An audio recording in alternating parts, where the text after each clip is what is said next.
चैत्र नवरात्रि का आज तीसरा दिन है।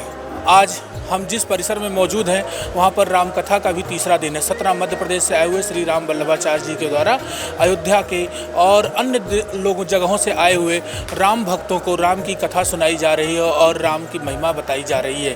क्योंकि सामने रामनवमी है, राम जन्मोत्सव है। राम के लिए सब कुछ न्यौछावर करने वाले ये साधु महात्मा लोगों को राम की महिमा का वर्णन सुना रहे हैं। तो हम महाराज जी से जानेंगे और यह रामलला की प्राण प्रतिष्ठा होने के बाद जो पहली रामनवमी पड़ रही है उसको किस तरीके से, किस आनंद से मनाया जाए, इसके बारे में उनके विचारों को जानेंगे। जी महाराज जी हाँ, पहली रामनवमी है प्राण प्रतिष्ठा के बाद, क्या देख रहे हैं आप लोग, कैसे उल्लास है, कैसे मनाया जाए इसे? पहली रामनवमी वैसे ही मन रही है और मनेगी जिस तरह से त्रेता में श्री राघवेंद्र सरकार का प्राकट्य हुआ तो महाराज दशरथ ने इसी अयोध्या के दिव्य आंगन पर उत्सव मनाया था। उसी रूप से ये प्रथम रामनवमी रामलला जी की प्रतिष्ठा के बाद होने जा रही है। बहुजनपद संवादः, यहाँ एक दो नहीं लाखों लाख करोड़ों भक्तों के आने की संभावना है। आज रामलला के उत्सव में सब सम्मिलित होना चाहते हैं।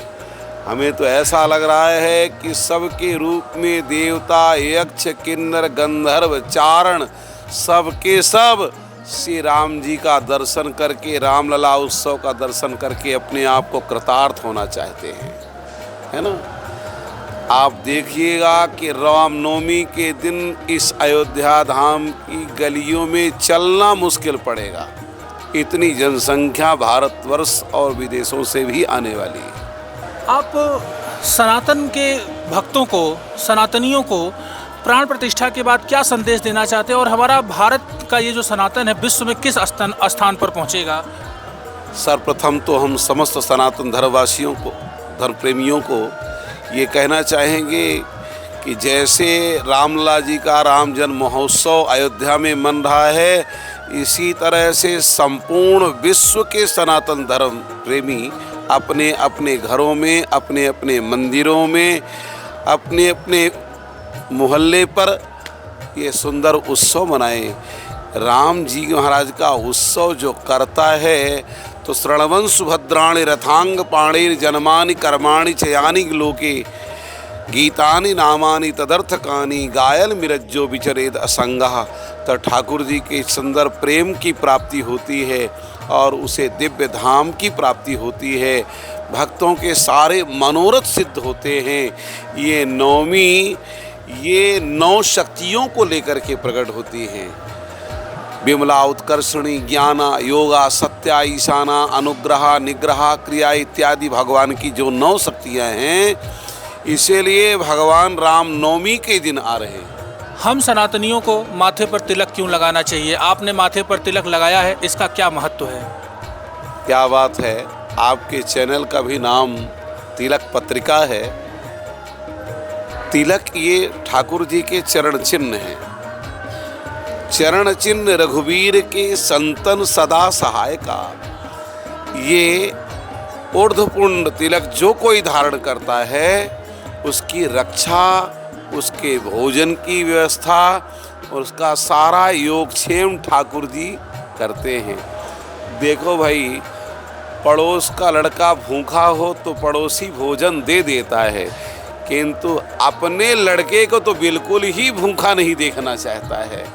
अपने बच्चे की तो सारी व्यवस्था, तो जो ठाकुर जी का तिलक लगा लेते हैं तो ठाकुर जी कहते हैं कि अरे ये तो मेरे लिए तिलक लगाया है। जैसे माताएं सिंदूर धारण करती हैं तो पति कहता है कि मेरे लिए सिंदूर धारण किया है, इसलिए इसकी सारी चिंता मुझे करनी है। इसी तरह से श्री राम जी महाराज कहते मेरा तिलक लगाया है, मेरे लिए कंठी बांधी है, ये पंच संस्कारों से संस्कृत हुआ है, इसलिए योगक्षेमम बहाम्य, हम उसके संपूर्ण योगक्षेम की चिंता ठाकुर जी स्वयं करते हैं। तो तिलक धारण करने मात्र से वो जीवात्मा भगवान के धाम का अधिकारी बन जाता है ना। जब तक मस्तक पर तिलक नहीं है तब तक सारी पूजा निरर्थक है, ऐसा शास्त्रों में लिखा हुआ है। और ऊर्ध्वपुंड धरा सर्वे प्रपत्ति पथावगामिनः, ऊर्ध्वपुंड धारण करने वाले सब के सब भगवान के धाम जाते हैं। एक संत ने बड़ी अच्छी बात कही, बाना बड़ा दयालु का तिलक छाप अरुमाल, यम डर पे कालू कहे भय मानहि भूपाल। ये राम जी महाराज का बाना है। इस बाने को जो कोई धारण करता है वो अभय हो जाता है। अरे यमराज जी महाराज डरते हैं महाराज तिलक को देख कर के कि इन भक्त का अपमान न हो जाए, नहीं ठाकुर जी नाराज हो जाएंगे। तो तिलक तो बहुत बड़ी चीज़ है। अभी हमारे साथ सतना मध्य प्रदेश से आए हुए स्वामी जी जुड़े हुए थे, जिन्होंने राम कथा के बारे में विस्तार से बताया और तिलक की महिमा का उन्होंने विस्तार से वर्णन किया। मैं देवेश पांडे, अयोध्या।